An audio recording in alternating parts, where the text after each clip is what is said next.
বন্ধুগণ, এখন এই বাংলাদেশের ছাত্র আন্দোলন একটা আলোচ্য বিষয়। তাদের আন্দোলন, সাহস, প্রতিবাদের ইচ্ছা সত্যিই প্রশংসনীয়। কিন্তু আদৌ সেটা তাদের দাবিটা সঠিক কি সঠিক না, বা তাদের বোঝানো সঠিক যদি না হয়, তার অনেক পদ্ধতি আছে। তাদের আন্দোলনকে যেভাবে রোখা হয়েছে সেটা আমার মনে হয় না সঠিক পদ্ধতি। তারা প্রত্যেকে ছাত্র, এখনও এতটাও তাদের বয়স হয়নি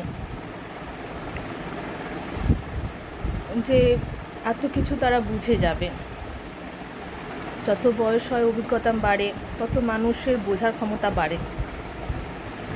তো তাদেরকে যে এইভাবে বুক পেতে দেবে আর গুলি করে মেরে দেবে পুলিশ, এইটা কখনো পদ্ধতি হতে পারে না। এই বড় বড় অপরাধ করে অপরাধীরা ঘুরে বেড়াচ্ছে, আর এদের অপরাধ কি?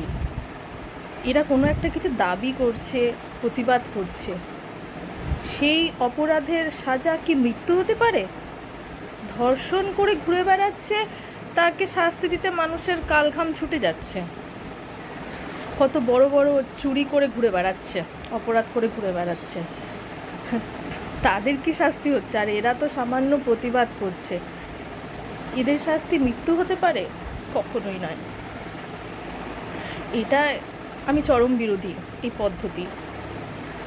এতগুলো ছেলে মারা গেল, এতগুলো মায়ের কোল খালি হলো,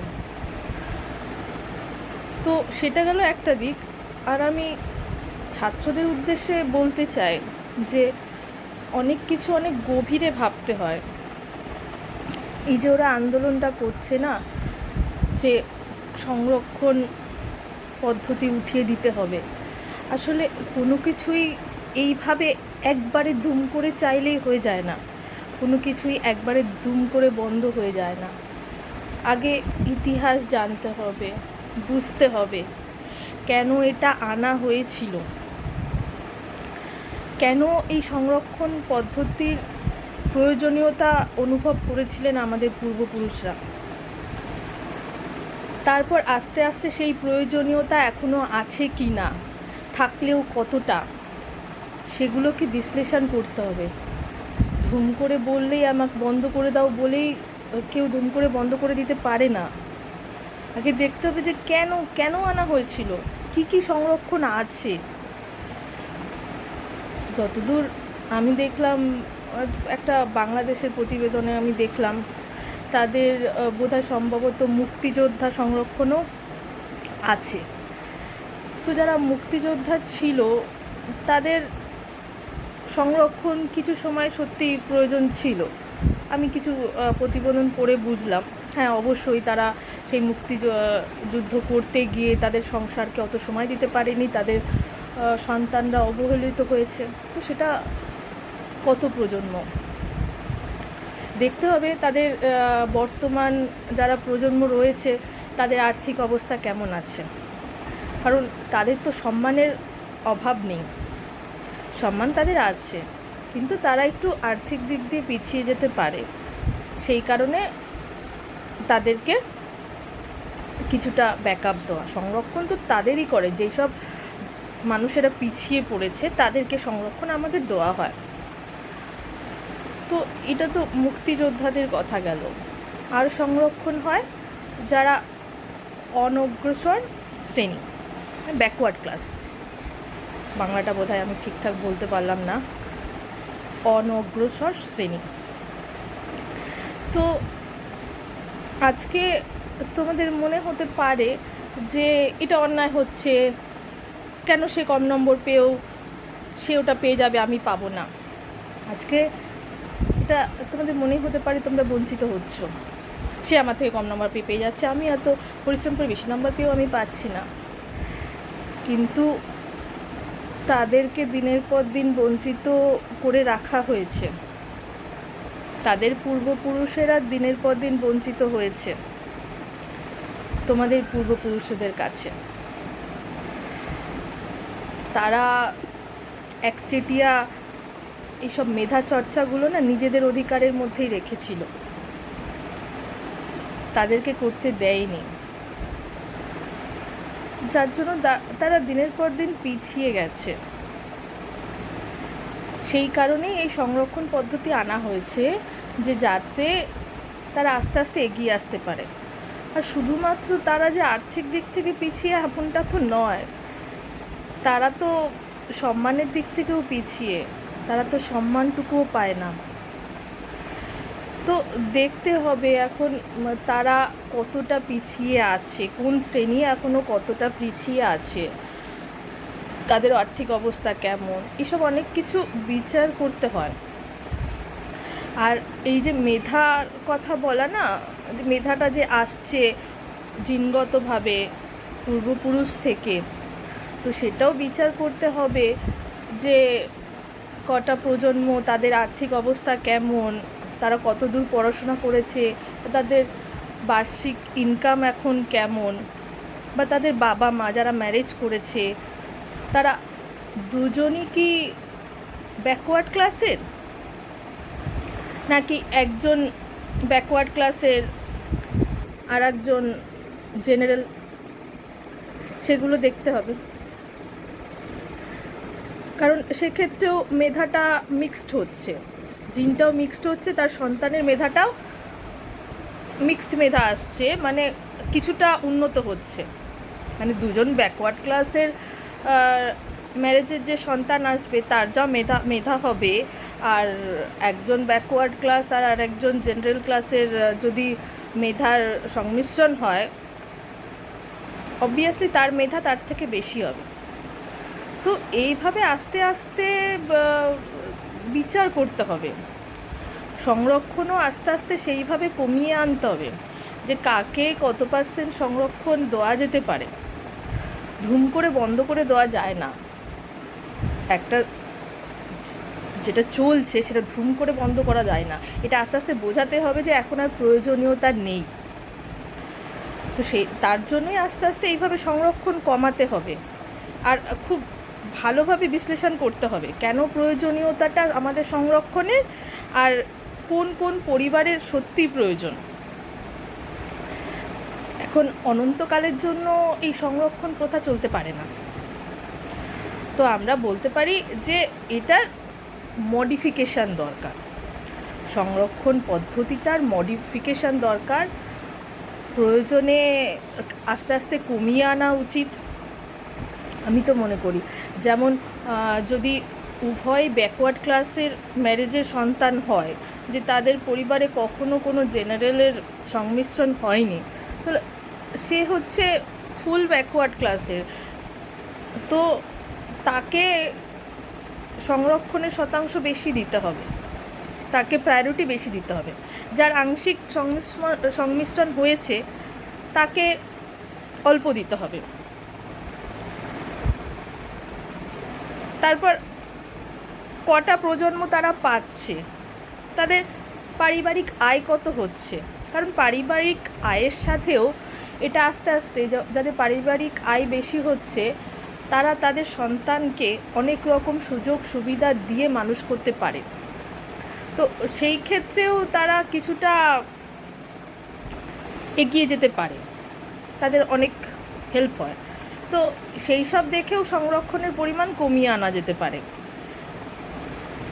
তো এইভাবে করতে করতে যখন এক একটা পরিবার এগিয়ে আসবে বা তারা তাদের আগের তুলনায় অনেক বেশি এগিয়ে যাবে, তখন আস্তে আস্তে তাদের যে সংরক্ষণের কার্ড আর ক্যান্সেল করে দিতে হবে। যখন তারা নতুন সন্তানের জন্য করতে যাবে, দেখতে হবে তার বাবা মার কী অবস্থা, তারা পারিবারিক আয় কত, বা তারা দুজনেই ব্যাকওয়ার্ড ক্লাসের কি না, একজন ব্যাকওয়ার্ড ক্লাস আর একজন না হলে তাকে কত পার্সেন্টের জন্য রাখা যেতে পারে, এরকম অনেক কিছু ভেবে এগুলো মডিফিকেশানের মধ্যে আনতে হবে যদি প্রকৃতই আমরা অনগ্রসর শ্রেণীকে এগোতে চায়। আর দ্বিতীয় আরেকটা জিনিস হচ্ছে যে এটাও চিন্তা করতে হবে, শুধু আমি সংরক্ষণ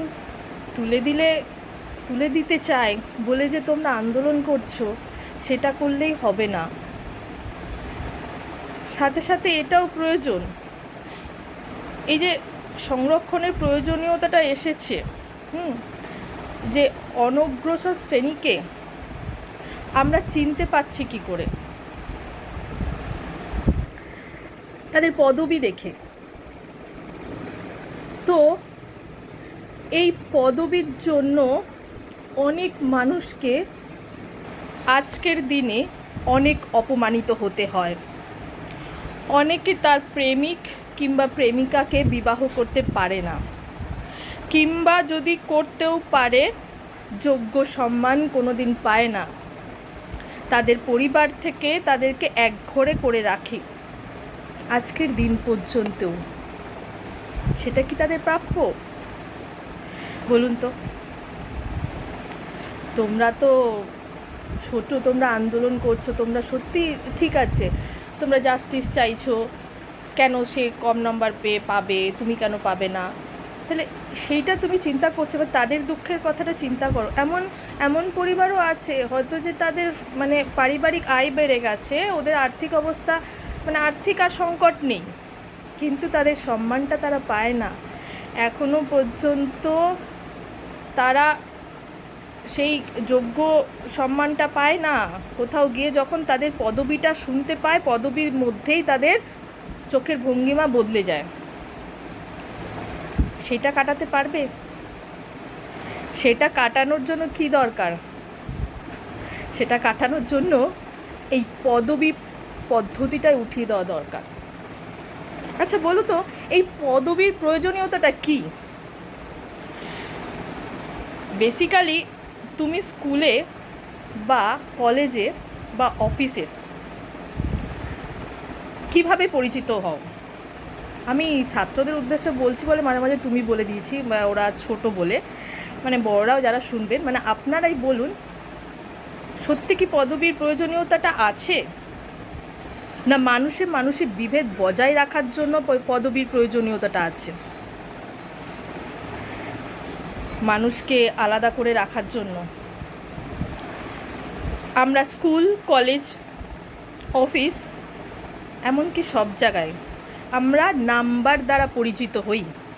তো আমাদের আইডেন্টিটি হচ্ছে সেই নাম্বারটা, আমাদের পদবি না। প্রয়োজন হচ্ছে আমাদের সেই number, voter ID number or Aadhaar number, সেটা আমার পরিচয়।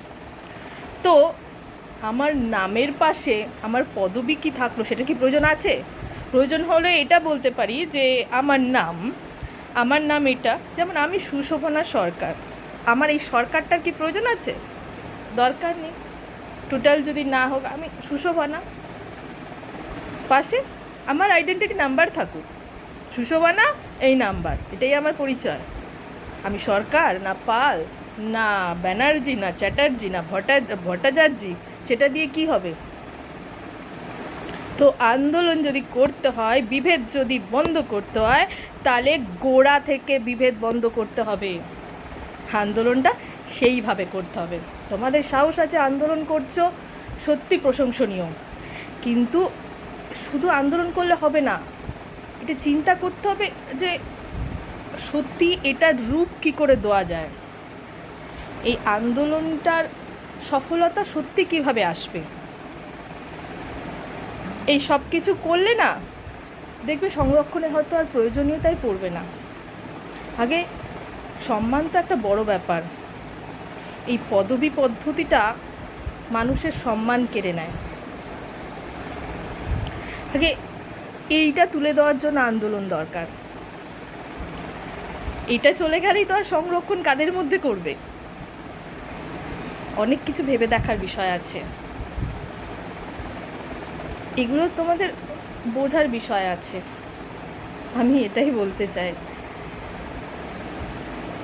আর বড়দের বলতে চাই, যারা শাসন করছেন, ক্ষমতায় আছেন, ক্ষমতা থাকলে ক্ষমতার অপপ্রয়োগ করবেন না।